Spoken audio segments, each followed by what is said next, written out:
ટેક્સાસની ટેરન કાઉન્ટીના જજે એક ગુજરાતીની માલિકીની બદનામ મોટેલ સામે સખ્ત પગલાં લેતા ડ્રગ્સનું વેચાણ તેમજ દેહ વેપાર જેવી પ્રવૃત્તિઓ બંધ કરાવવા માટે આદેશ કર્યો છે.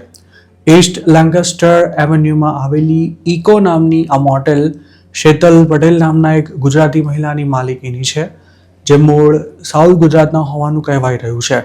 લોકલ મીડિયા રિપોર્ટ્સ અનુસાર ફેબ્રુઆરી 12ના રોજ જજ કેન કરીએ પ્રોપર્ટીના ઓનર અને તેમની કંપની RMP હોસ્પિટાલિટી LLCને ઇકો મોટેલમાં સિક્યોરિટી વધારવા માટે ઓર્ડર કર્યો છે. ઇકો મોટેલને તેની આસપાસ રહેતા 2 લોકો દ્વારા સ્યુ કરવામાં આવી છે અને ફરિયાદીઓનો એવો આરોપ છે કે શેતલ પટેલની મોટેલ આ એરિયામાં કોમન ન્યુસન્સ બની ગઈ છે. કોર્ટે જે હંગામી આદેશ આપ્યો છે તેનો અમલ તાત્કાલિક અસરથી શરૂ થશે અને મિડ-મે સુધી અમલમાં રહેશે. ત્યારબાદ આ મોટેલ સામે ફાઇલ કરવામાં આવેલા લોસૂટની ટ્રાયલ શરૂ થવાની છે, જેમાં તેને ચાલુ રહેવા દેવી કે પછી બંધ કરાવી દેવી તેનો કોર્ટ દ્વારા નિર્ણય લેવામાં આવશે. કોર્ટ દ્વારા અપાયેલા આદેશ અંગે મોટેલના ઓનર સાથે વાત કરવા માટે ફોર્ટ વર્થ સ્ટાર ટેલિગ્રામ નામના એક સ્થાનિક અખબારે પ્રયાસ કર્યા હતા, પણ શેતલ પટેલે કોઈ પ્રતિક્રિયા નહોતી આપી.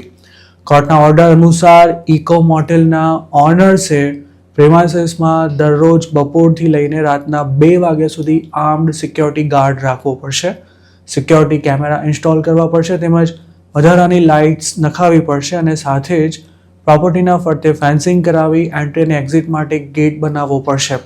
આ સિવાય દરેક રૂમમાં હોટલાઇન નંબર દર્શાવતી સાઇન મૂકવી પડશે કે જેથી હ્યુમન ટ્રાફિકિંગના victim Texas department of public સેફટીનો સીધો સંપર્ક કરી શકે.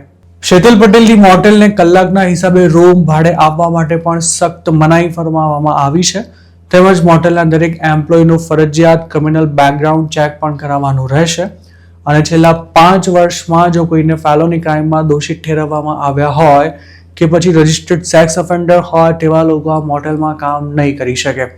ટેમ્પરરી ઇન્જંક્શન દરમિયાન મોટેલનું ગમે ત્યારે ચેકિંગ પણ કરવામાં આવી શકે છે તેવું પણ કોર્ટે જણાવ્યું છે. આ ઉપરાંત શેતલ પટેલ અને તેમની કંપનીને $10,000 બોન્ડ ભરવા માટે પણ આદેશ કરાયો છે. જો તેમણે કોર્ટ દ્વારા અપાયેલા આદેશનું પાલન ન કર્યું તો તેમને $10,000 સુધીનો દંડ ભરવાની સાથે જેલમાં પણ જવું પડી શકે છે. કોર્ટે એવું પણ જણાવ્યું છે કે આ મોટેલમાં ચાલતી ઇલીગલ એક્ટિવિટીઝને બંધ કરાવવા માટે જો ઓનર્સે કોઈ પગલાં ન લીધા તો તેમની યુટિલિટીઝ એટલે કે પાણી અને વીજળીનો સપ્લાય બંધ કરી દેવાશે તેમજ સર્ટિફિકેટ ઓફ ઓક્યુપન્સી પણ રદ કરી દેવામાં આવશે. ઇકો મોટેલ સામે જે આક્ષેપ કરવામાં આવ્યા છે તે કોર્ટમાં પુરવાર થાય તેવી મજબૂત શક્યતા જોવાઈ રહી છે. એપ્રિલ 26, 2025 થી જૂન 17, 2025ના ગાળામાં એટલે કે માત્ર 2 જ મહિનામાં આ મોટેલમાંથી 911 પર 96 ફોન કોલ્સ કરવામાં આવ્યા હતા. ફોર્ટ વર્થ પોલીસે 2015થી અત્યાર સુધી આ મોટેલમાંથી જે લોકોને અરેસ્ટ કર્યા છે કે પછી અમુક ગુનાની તપાસ કરી છે તેના પણ 800 પેજીસ કોર્ટમાં સબમિટ કરવામાં આવ્યા છે.